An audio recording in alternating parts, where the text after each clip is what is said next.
Hey everybody, you're at home with Melissa. Really good day here. I like days that I can do stuff. My doctors all tell me I can do what I can do, and that it's not going to make anything worse, which is good. You can see I'm all puffy right now. That's because I did just finished a round of high-dose prednisone to kind of help some problems I have going on with my back and whatnot. Doesn't matter. Doesn't matter.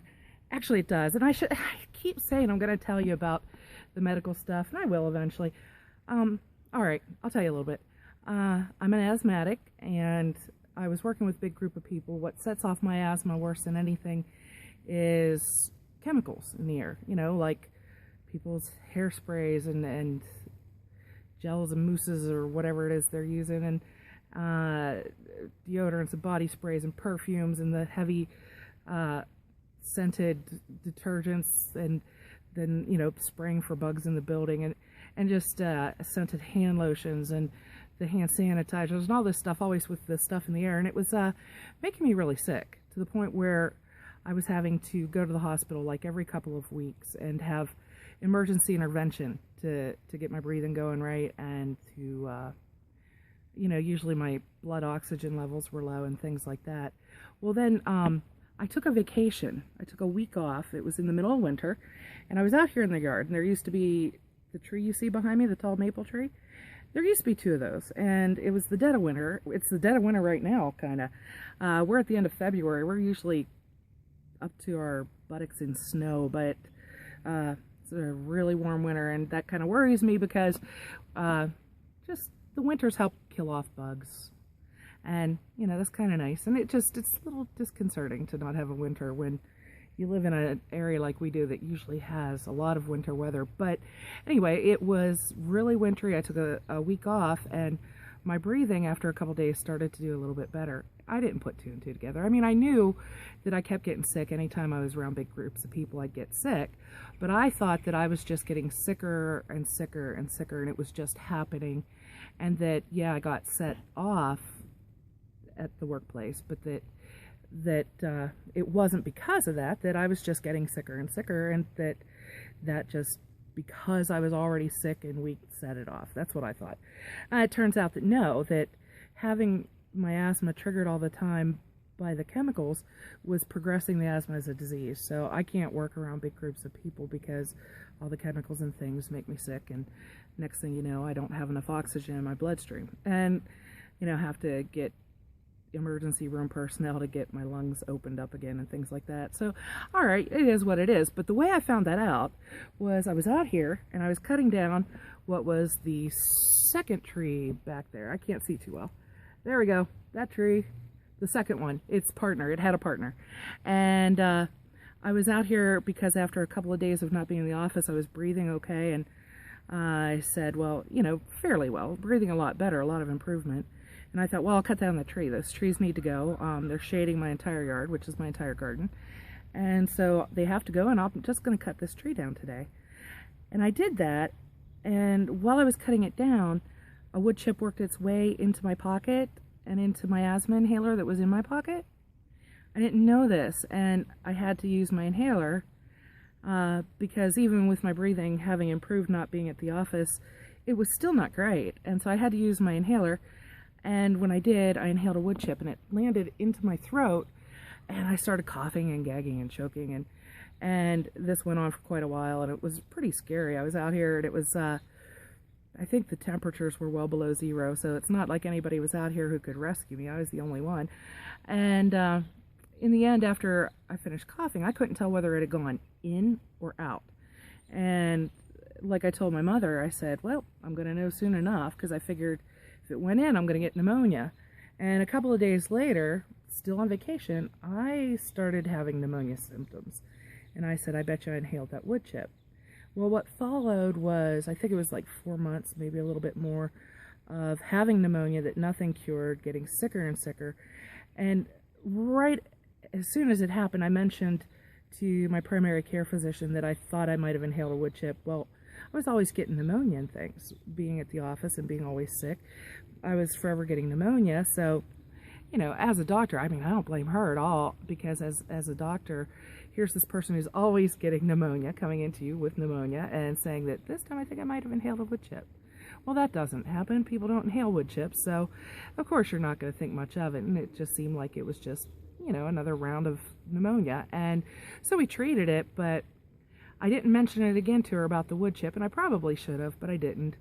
And what would happen is the pneumonia, the antibiotics would, and steroids and things would help a little bit, and as soon as we were done taking them, things would get worse than they'd been before, and it just kept getting worse and worse. And I'd have to go to the emergency room, and they would do what they could for me, but it wouldn't completely fix the problem. It would help some. And I would mention to the emergency room doctors all the time about the wood chip, and none of them believed that I had inhaled one. And in fact, one of them actually laughed at me and made me feel like an idiot. And so that made it hard for me to even bring the matter up with any future doctors I saw, because I felt like a fool. And nothing was helping. I was getting sicker and sicker. I got to the point where I couldn't care for myself at all. I couldn't make it to the bathroom on time, so I had to wear diapers. I couldn't breathe well enough to even prepare food for myself, so I only ate things that could be eaten raw or cold. And I couldn't lie down to sleep, so most of the time I would lay my head on my arms on the kitchen table and sleep that way. And just getting sicker and weaker and sicker and weaker, and on a regular basis having to go to the emergency room, not being able to go to work at all very often. And when I could go, of course, since that would make me sick anyway, when I would go in, I wouldn't be there for very long, and I would be coughing and wheezing. I would have to go to the ER, and it was just really bad. And then, and like I said, with the not being able to even take care of yourself, I mean, that's not good. And I knew I was dying. I was dying slowly, and I knew what the problem was. And except for my primary care physician, I kept telling all these doctors what was going on, and because I'd be really sick, and I'd be like, I think I inhaled a wood chip. And, none of them thought I had, of course. And it doesn't show up. Little wood chip won't show up on an MRI or an X-ray, because what I was told is it's basically the same density as blood. It's not going to show up. So the only way really to find something like that is to do a surgery and go in, operate, and look for it. And no doctor's going to want to do that right away, especially at an ER. I mean, their job is to basically patch you up and send you home so you don't die right then. And so they would do the antibiotics and the prednisone again and again and again. And my doctor, meanwhile, was scrambling to figure out what was going on, because I was obviously not doing well. I was failing. And she even had me tested for whooping cough. And, obviously I didn't have that. And then I woke up one day and I had this excruciating pain. Whoa, bouncy camera. I had this excruciating pain in my back. And I thought that was just from the continual coughing, that I had pulled muscles or something, but I couldn't breathe. I really couldn't breathe. And I knew that that was the day that I was dying, that it was like happening then. And so I tried to make my way to my mother's house right next door, and we're talking only like 10, 15 yards away maybe. I had to sit down on the ground to catch my wind, to just be able to walk to her house. And she didn't realize how sick I was. And I was sitting in her kitchen and I couldn't speak. I couldn't get enough air to speak. And she kept saying, well, you need to go to the emergency room. If you do, I'll take you. And I kept shaking my head no. And the thoughts I was thinking was, why would I do that? Why am I going? I mean, I'm dying today. We go up there. They're just going to do nothing for me, and I'm going to die because they refuse to do what needs to be done. And so I was pretty much resigned to it. I thought, why would I go there? And finally I got up enough oxygen to tell her. I said, she said, do you want to go to the ER? And I said, what's the point? Well, my physician had set me up just the week before with a lung specialist, and people are driving by, and with a lung specialist. And he said to me, I went to my first appointment with him, and he listened to everything about the history and about what had been happening, and he had the results from all the tests and things like that. And then he prescribed me prednisone and antibiotics, and I think I got a little stroppy with him. I said, why are we doing this? I've done this. In my mind, I was thinking, You know, we've been doing this round after round of antibiotic. At some point, I'm just going to become an incubator for a pan-resistant bug. You know, so I was like afraid to keep doing all these antibiotic rounds. And he said, look, this is a different one. This is the strongest thing we have. We're going to throw that at it. And, you know, it's a high dose and we're going to do these things, but we're also redoing all your tests. I want to see things up to date, what they are. And he scheduled every test he could think of. Just every day I had appointments. And a week later, I was to meet with him to go over the results. Well, this day that I woke up in so much pain and unable to breathe at all, that hadn't happened yet. We hadn't reached that week. And, you know, my mother said to me, she goes, do you want me to take you to the emergency room at such and such a town? You know, the nearby town that happened to be the town where this specialist was. You know, and I said, I didn't say anything. I nodded because I was like, why didn't I think of that? Yeah, the hospital where he is. Because in that appointment with him, it took me the whole appointment. At the end of the appointment, as I was working toward the door, getting ready to leave, I said to him, well, he said to me first, he said, don't worry. He said, we will get to the bottom of this. We will find out what's wrong with you, and we will get you well. And I believed him. You know, he meant that. And so as I'm going to the door, I worked up the courage and I said, I think I might have inhaled a wood chip. And I went to leave and he stopped me. He put his hand on my arm and looked me right in the eye and he said, I keep speaking of right in the eye, I'm not looking at the camera too much. I'm looking all over. But he looked me right in the eye and he said, tell me about this wood chip. So I told him what had happened and he just stared for a while. And after he did, then he just kind of gave, there go the kids, he just gave a little nod. And I knew that he was kind of processing the information. He wasn't discounting it out of hand.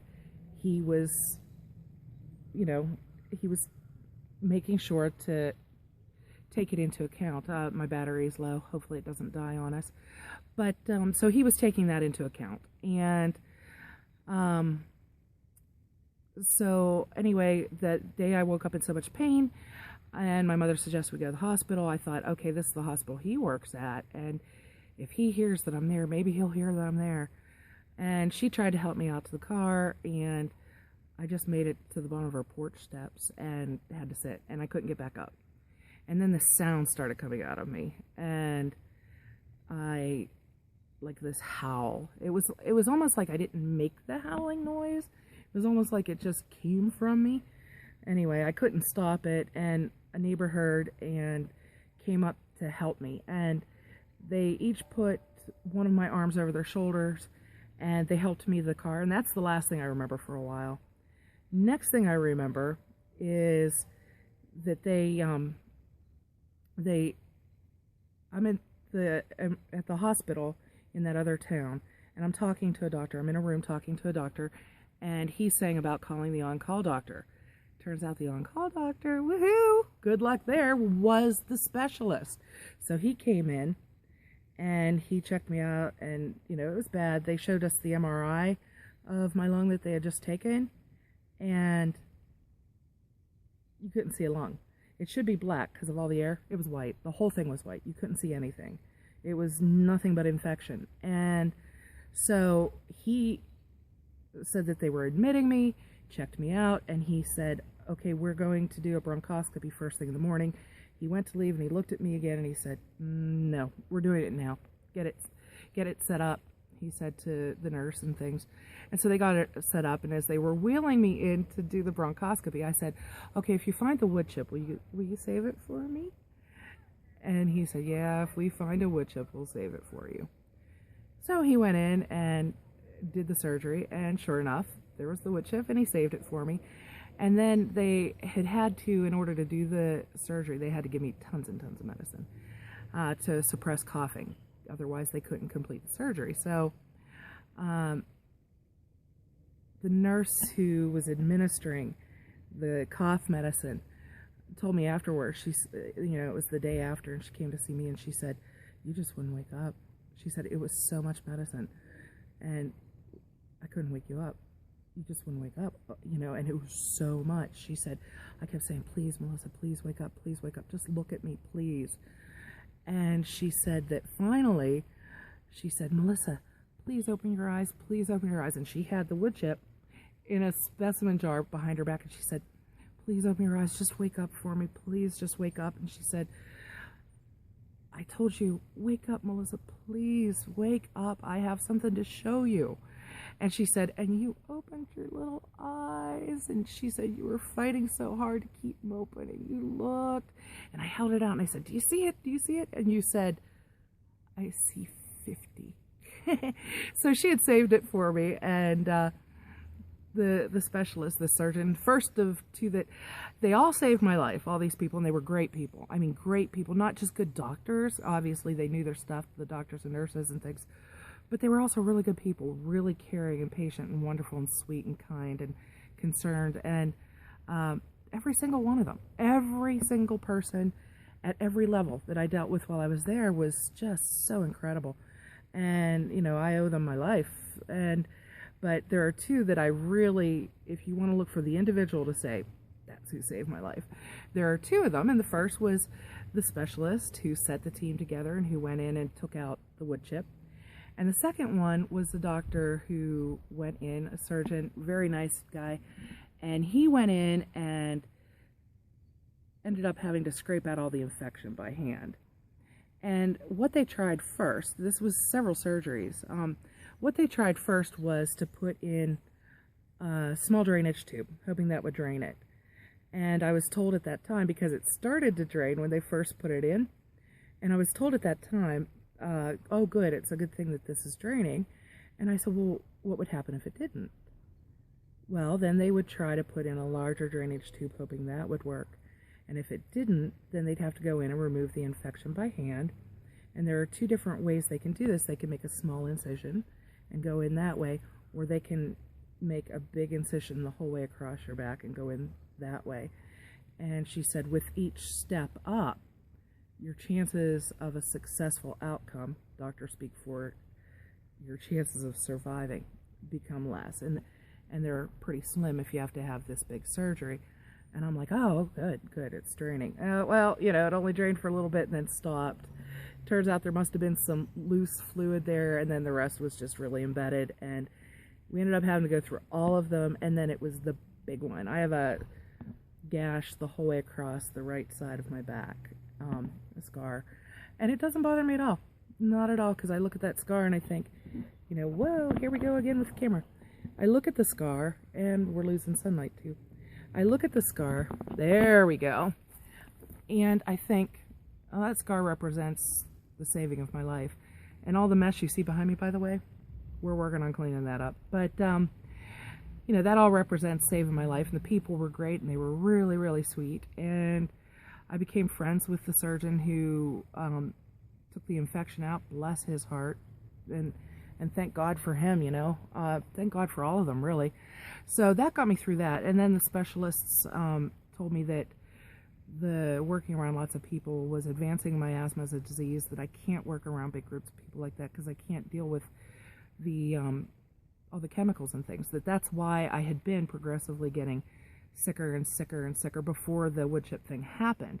So in the end, it's a good thing that I got a hold of them, because, you know, they saved my life in general in that way as well, because I was getting progressively more ill. So that's, you know, it is what it is, and I can't work there, and that's all right. That's all right. I'm cool with it. You know, if I can't work around big groups of people, I can't work around big groups of people. It is what it is. And so anyway, then I have some injuries. I ruined my knees when I was 11 years old, jumping off a garage roof.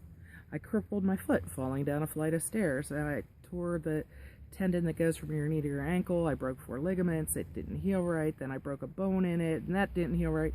So it's crippled. My knees are both shot. The first time I was told they needed replaced was probably about 2 decades ago. And I knew technology would eventually get better to where they didn't have to stick rods in your bones to do this. And because I know I'd break those. I would. It's just me. I know I would. So now technology has gotten to the point where it's better, and I'm getting to where walking's harder and harder. So we're probably going to get those reconstructed soon. I'm really excited because, you know, that will be not excruciating pain. It'll be the first time I've been without a lot of pain in my knees since I was a little girl. And I think I'm going to become a superhero, maybe. That's my plan. But the other thing is my back, and that was ruined when I was in my teens. I was lying on my stomach, and another child came, took a running jump, and jumped on the small of my back. And my back was good till then, lower back. It was good till then, bad ever since. So now at this point, the tests and things are such that right now we've just started physical therapy in an attempt to try to avoid having to get bones removed and rods put in. So wish me luck. Hopefully that works, because I don't want rods. I'm thinking I'd break them too. And, you know, even if the surgery and the results of it were successful, I'd probably end up doing something horrible to it. So anyway, those are the health problems. I can't really walk or this or that too well, and I can't stand up, or my back tries to seize in that lower back where all the problems are. And so when I talk to you and say, okay, I can't do this, or this is slow, or that's this because of my problems, well, now you know what I'm talking about. And hopefully, because you do, you'll just understand that there are sometimes days or even weeks that I can't really do much, and that when I can, I do. And that if I mention things being slow and this and that, hopefully I don't go on about medical things, because now you know what they are. And I finally got this out of the way, video I've been promising you that I would do for a long time, because I do think it's important that you know. And we're done with that, and I'm going to go, whoa, I'm going to, bird, I'm going to go and I'm going to plant those few things before we completely lose daylight, and I'll be talking to you again soon. Thanks for joining me. Bye-bye.